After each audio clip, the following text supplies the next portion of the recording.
The events of the Kristallnacht were triggered by the assassination only a few days earlier of a German diplomat in Paris who in Paris by a young Polish Jew, desperate because his parents had just been deported from Germany with thousands of other Polish Jews. This shooting, at least, was the official explanation for the spontaneous eruption of anger, as the Kristallnacht was called. In fact, the so-called spontaneous act was a well-planned, thoroughly organized government action against the Jews, carried out simultaneously in every town and village throughout Germany and Austria by stormtroopers and other Nazi personnel. During the night of from November 9th to 10th, 1938, synagogues everywhere were burned down, Jewish businesses and many homes shattered and looted, and thousands of Jewish men arrested and taken to concentration camps. The Jews were also forced to pay a huge collective penalty and to hand over their jewelry and other valuables. Also, from that moment on, Jewish children were no longer allowed to attend public schools. The Kristallnacht was a watershed event for the Jews still left in Germany.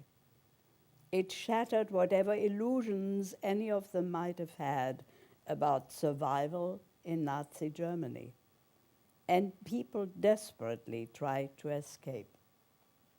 My sister and I were able to leave for England on a Kindertransport 6 months later, in May of '39, just 3 months before the war started. We were luckier than most of the other children. Our parents were able to follow us shortly afterwards. The best part about leaving Germany was the feeling of freedom as soon as you crossed the border. All of a sudden, we did not feel like crawling into the ground to become invisible, but we were as good as everybody else.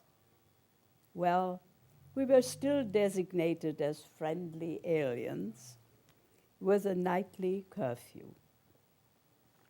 Even the bombing of London during the war was easier to bear because it affected everybody the same way. We could be air raid wardens or be on fire watch duty, like everybody else.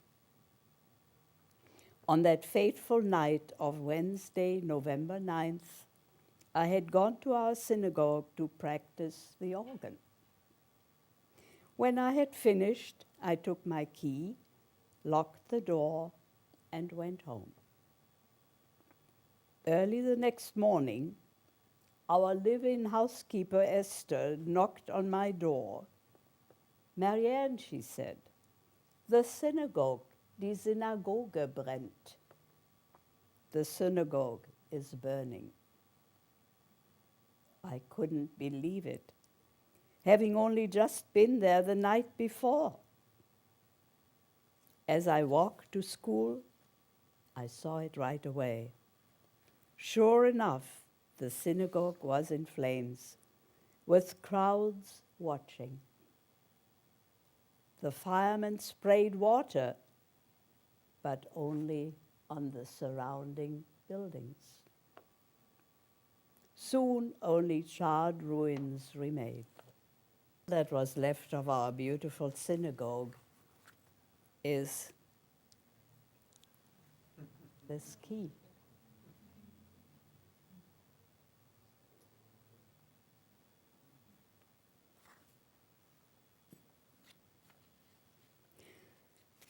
I would like to end with a poem that I wrote some time ago on a trip through Germany.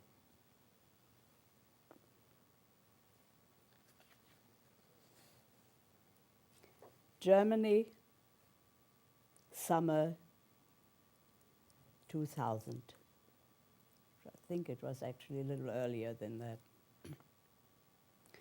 Beautiful countryside, heather in bloom, emerald fields, lush, idyllic, shimmering birches, oak trees and elms, so calm and peaceful, like paintings by Gainsborough, Constable, Turner, and then a sign, Bergen-Belsen.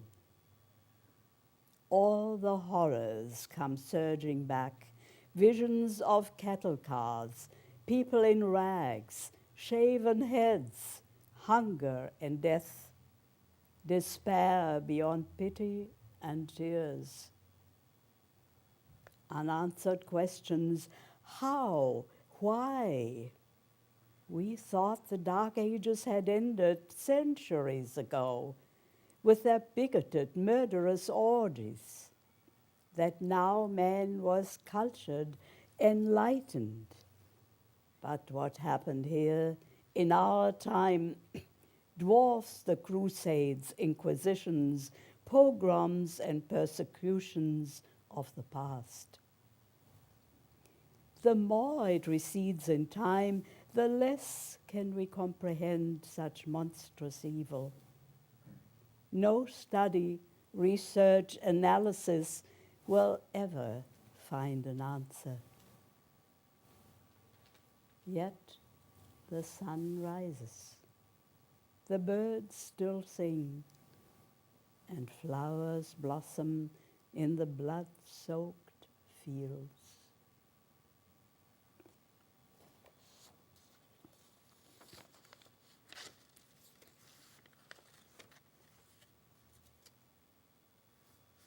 Thank you very much.